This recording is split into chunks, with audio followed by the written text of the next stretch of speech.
नमस्कार दोस्तों, कैसे हैं आप? आई होप आप सभी अच्छे होंगे। तो आज ये पोर्टफोलियो रिव्यू करेंगे। रिव्यू करने से पहले एक डिस्क्लेमर। तो मैं सेबी रजिस्टर्ड एडवाइजर नहीं हूँ। ये जो भी मैं वीडियो बना रहा हूँ बस एजुकेशन पर्पस के लिए है, और ये कोई फाइनेंशियल एडवाइस नहीं है। अगर आपको कुछ ऑल्टर करना है अपने पोर्टफोलियो में तो ज़रूर अपने खुद का रिसर्च कीजिए, और फिर अपने फाइनेंशियल एडवाइजर से पूछ के अपने पोर्टफोलियो में चेंजेस कीजिए। तो आगे बढ़ते हैं। तो ये 50th Q&A है ये मेरे चैनल का, तो ये काफ़ी स्पेशल है। तो एक एक लैंडमार्क बोल सकते हैं इसको, 50th Q&A। तो हाँ, ये काफ़ी स्पेशल है। तो आगे बढ़ने से पहले गाइस सब्सक्राइब कर दीजिए चैनल को, या और लाइक कर दीजिए, और बेल आइकन को दबाना मत भूलिए। अगर आप के पास नोटिफिकेशन चाहते हैं, जब भी मैं वीडियो डालता हूँ नोटिफिकेशन चाहते हैं, तो सब्सक्राइब करने के बाद बेल आइकन को प्रेस करना मत भूलिए। क्योंकि मैं वीडियो हर दिन 2-3 वीडियो बनाते रहता हूँ, अपने डालता रहता हूँ अपने चैनल पे, ताकि आप लोग मिस ना करें। तो आज के पोर्टफोलियो के बारे में थोड़ा देख लेते हैं। ये देखिए पोर्टफोलियो का, एक second.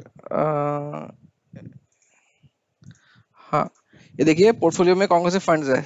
JM flexi cap, Motilal Oswal mid cap, Motilal Oswal Nasdaq 100 fund of fund जो कि यूएस इक्विटी फंड है, Motilal Oswal Nifty 200 momentum 30 index fund जो कि मोमेंटम फंड है इंडेक्स, और Nippon India small cap fund है। यहाँ पे जेएम फ्लेक्सी कैप में लगा हुआ है 1,500, मोतीलाल ओसवाल में लगा हुआ है 2,500, मोतीलाल ओसवाल नैस्डैक में लगा हुआ है 2,000, मोतीलाल ओसवाल निफ्टी 200 मोमेंटम में है 2,500, और निप्पॉन इंडिया स्मॉल कैप में 3,500। तो टोटल इनका 12,000 का एसआईपी चल रहा है, 12,000 एसआईपी। ठीक है, फंड्स के बारे में देख लेते हैं। 5 फंड्स है जो कि ठीक है, ठीक ठाक है।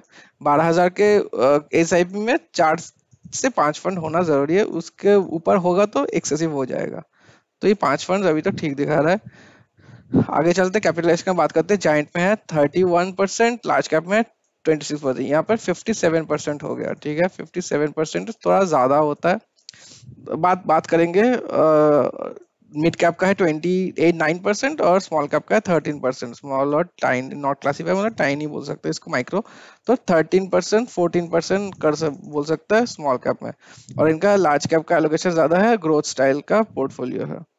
नीचे चलते हैं, कौन कौन से सेक्टर में जा रहा है पैसे। कैपिटल गुड्स में है 17%, फाइनेंशियल में है 12% के करीब, सर्विसेज में है 11, ऑटोमोबाइल में है 11, टेक्नोलॉजी में है 9, health care, construction, consumer discretionary, consumer staples, यहाँ पर भी दिया हुआ है पैसा। तो 1 और 3 का बात करते हैं तो 10% से कम है, जो कि अच्छा है।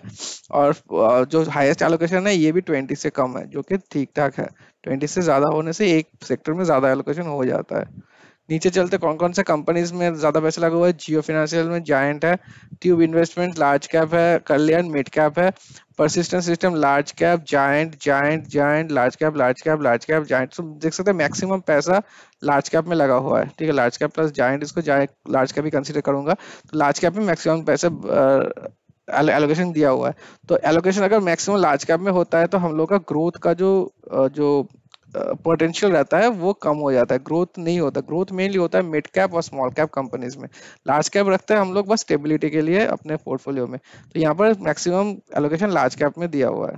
ठीक है, और जियोग्राफिकल डाइवर्सिटी की बात करें, इंडिया में मैक्सिमम पैसा लगा हुआ है। यूएस में भी काफी अच्छा खासा दिख रहा है, क्योंकि ब्लू का जो शेड है थोड़ा डीप है, इसलिए देख सकते हैं यूएस में भी काफी अच्छा लगा हुआ है। यूके में लगा हुआ है, यूके ये छोटा सा एरिया है। नेदरलैंड्स, यहाँ पर भी देख सकते हैं थोड़ा पैसा हुआ है। और ऑस्ट्रेलिया में भी अच्छा खासा लगा हुआ है पैसा। ये इतना डाइवर्सिफिकेशन है फंड ऑफ फंड के लिए, जो मोतीलाल ओसवाल का जो fund of equity fund of fund लिया हुआ था, इसीलिए वहां से हो रहा है। तो ये पोर्टफोलियो है टेली मार्केट का। ये बोल रहे review my portfolio, Motilal Oswal, JM flexi cap, Nippon small cap, Nifty 250 नहीं, ये 200 होगा, निफ्टी 200, मोमेंटम 30 मोतीलाल, और नैस्डैक 100 मोतीलाल। तो मोटा मोटा जैसे देख पा रहा हूं मैं, आपका एलोकेशन काफी ज्यादा एक ही एएमसी में है। ठीक है, एक ही मोतीलाल ओसवाल मोतीलाल ओसवाल मोतीलाल ओसवाल। तो आपको और भी बहुत सारे ऑप्शंस है आपके पास। एक ही एएमसी में मत रखिए, क्योंकि 12,000 रुपए में एक ही एएमसी में इतना पैसा डालना ठीक नहीं है। अगर आपका एलोकेशन 40,000 या 50,000 रुपीज होता आपका एसआईपी, तो इतना तो सेम फंड में एलोकेशन करने का कोई दिक्कत नहीं होता, क्योंकि और भी सारे आपके पास फंड होते, प्राय 6-7 फंड्स होते हैं, तो उसमें ठीक है। लेकिन 5 फंड्स में 5 में से 3 फंड्स एक ही एएमसी का काफी रिस्की हो जाता है। तो एक ही फंड हाउस में कुछ मान लीजिए करप्शन आ गया, मोतीलाल ऑसवाल में मान लीजिए ऐसा होगा नहीं, फिर भी बोल रहा हूँ, ये कोई करप्शन आ गया या फिर इन लोगों का फंड मैनेजर चेंज हो गया बहुत सारे फंड्स का, ठीक है, तो हम इसका परफॉर्मेंस काफी इफेक्ट करेगा आपके पोर्टफोलियो में। तो एकदम रिकमेंडेड नहीं है एक फंड का तीन या चार हम लोग का सेम फंड हाउस का फंड रखे। तो जेएम फ्लेक्सी कैप बहुत ही अच्छा फ्लेक्सी कैप है, रख सकते हैं। मोतीलाल ओसवाल अच्छा मिड कैप है, रख सकते हैं। यहाँ पे देख सकते हैं मोतीलाल ओसवाल का नास्डैक फंड, ठीक है, नास्डैक फंड का आप कंसीडर करेंगे, यहाँ पे देख सकते हैं मोतीलाल ओसवाल नास्डैक का कंसीडर करूँ मैं। नास्डैक का कौन कौन सा फंड्स है, नास्डैक देख सकते हैं, आईसीआई प्रूडेंशियल का नास्डैक है, मोतीलाल जो आपने लिए हुए है, नावी का है, कोटक का है, एक्सिस का है, आदित्य बिरला का है, इन्वेस्को का है। तो आईसीआईसीआई प्रूडेंशियल और कोटक और एक्सिस ये तीनों अच्छा है, ये तीनों आप कंसीडर कर सकते हैं। मैं बस आपको ऑल्टरनेटिव दे रहा हूँ कि आपको अगर मोतीलाल को छोड़ के और कहीं पे डालना है नास्डैक में तो वो सब कंसीडर कर सकते हैं। और मोतीलाल ओसवाल निफ्टी मोमेंटम का भी काफी अच्छा फंड्स है, देखेंगे अभी मोमेंटम में डालता हूँ। यहाँ पे देखिए टाटा मिड कैप का 150 मोमेंटम है, ये मिड कैप वाला मोमेंटम है। यूटीआई का है 200 मोमेंटम 30 इंडेक्स। ये क्वांट का हो गया एक्टिव फंड, क्वांट का ये एक्टिव, बाकी सब पैसिव फंड है, इंडेक्स फंड है। ये क्वांट का एक्टिवली मैनेज होता है बाई फंड मैनेजर्स। एचडीएफसी का मोमेंटम फंड है, मोतीलाल जो आप लेके रखे हैं, मिराई एसेट का है, इडेलवाइस का है, आईसीआईसीआई का है, कोटक का है। सैम को छोड़ दीजिए, ये तो अच्छा नहीं है, ठीक है। आप मतलब काफी ऑप्शंस है आपके पास और भी चूज करने का।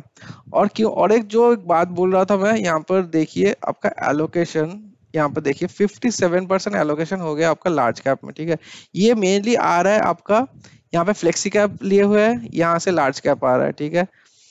मोतीलाल ओसवाल जो ये वाला नास्डैक फंड है, नास्डैक फंड मेनली आपका यूएस वाले जो फॉरेन इक्विटीज का जो मेनली लार्ज कंपनीज है वहां पे पैसा लगा, बहुत ही कम फंड्स है जहाँ पे मतलब स्मॉल कैप्स में पैसा लग रहा है, बहुत ही कम है, ठीक है। स्मॉल और मिड कैप्स में पैसा लग रहा है, ऐसा बहुत ही कम फंड्स है जो कि यूएस के इक्विटीज में पैसा लगाते हैं। यूएस के इक्विटीज में जब पैसा लगाता है मैक्सिमम लार्ज कैप में पैसा लगाता है।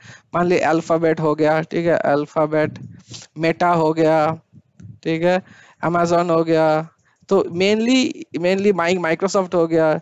तो मेनली जब पैसा लगाता है ये लोग तो लार्ज कैप में लगाता है, तो यहाँ से एक मेजर चंक आपका लार्ज कैप का आ गया। मोतीलाल ओसवाल निफ्टी मोमेंटम जो फंड है, यहाँ पर भी कुछ लार्ज कैप्स भी होंगे, ठीक है। और जो चौथा है निपॉन का ऑलरेडी इसका AUM 47,000 करोड़ के पास है शायद, ठीक है। तो इसको डाइवर्सिफाई करने के लिए इन्होंने एटलीस्ट 200 प्लस कंपनीज में ऑलरेडी इन्वेस्ट करके रखा हुआ है। तो 200 कंपनी तो ऐसा नहीं हो सकता सारे मिड और स्मॉल कैप का कंपनीज हो, ऐसा नहीं होता है। तो अपना पोर्टफोलियो में बैलेंस रखने के लिए ये लोग भी 200 में से करीबन 30 to 40% पैसा ये लोग लार्ज कैप में लगाते हैं। तो आपका देख सकते हैं सारे फंड्स में मोटा मोटा मैक्सिमम फंड्स में आपका लार्ज कैप का एलोकेशन बढ़ा दे रहा है। तो मैं आपको बोल दिया कि आपका पोर्टफोलियो में दिक्कत, आपका एलोकेशन का कोई प्रॉब्लम नहीं है। हाँ, यहाँ पे जेएम फ्लेक्सी कैप में सारे में 20, 16, 20, 30, यहाँ पे फ्लेक्सी कैप में थोड़ा ज्यादा एलोकेशन करेंगे तो अच्छा होगा, ठीक है। तो यही बात बोलना चाहूंगा कि आप थोड़ा देख लीजिए कि कैसे कैसे आपको एलोकेशन थोड़ा चेंज करना है, क्योंकि काफी सारे लार्ज कैप का एलोकेशन लेके रखे आप। ऐसा नहीं है कि निपॉन मिड कैप में आप 3,500 से 6,000 डाल देंगे तो आपका एलोकेशन ठीक हो जाएगा, ऐसा ऐसा भी नहीं होगा, क्योंकि यहाँ पर भी अच्छा खासा लार्ज कैप में जा रहा है पैसा, ठीक है। तो आप नैस्डैक फंड या फिर मोमेंटम फंड रख सकते हैं, कोई दिक्कत नहीं है। मोमेंटम फंड का और एक चीज है, बुल मार्केट में जब मार्केट उठ रहा है काफी पैसा देगा, बहुत छप्पर फाड़ के आपको पैसा मिलेगा इसमें। लेकिन जब बियर मार्केट आएगा, जब मार्केट डाउन चल रहा है तो एकदम डाउन चला जाएगा ये वाला फंड, ठीक है। वो ध्यान में रख के ही इसको रखिए अपने पोर्टफोलियो में। तो गाइस अभी तक वीडियो यहीं पर एंड करते हैं। पसंद आए तो लाइक कर दीजिए और सब्सक्राइब करना मत भूलिए चैनल को। सब्सक्राइबर बढ़ नहीं रहा है, थोड़ा सा सब्सक्राइब कर दीजिए तो मोटिवेशन मिल जाता है। और आप कोई कमेंट सेक्शन में पूछना चाहते हैं तो कमेंट सेक्शन में डाल सकते हैं, या फिर अपना पोर्टफोलियो शेयर करना चाहते हैं वो भी कमेंट सेक्शन में डाल सकते हैं। Thank you for watching, have a very good day.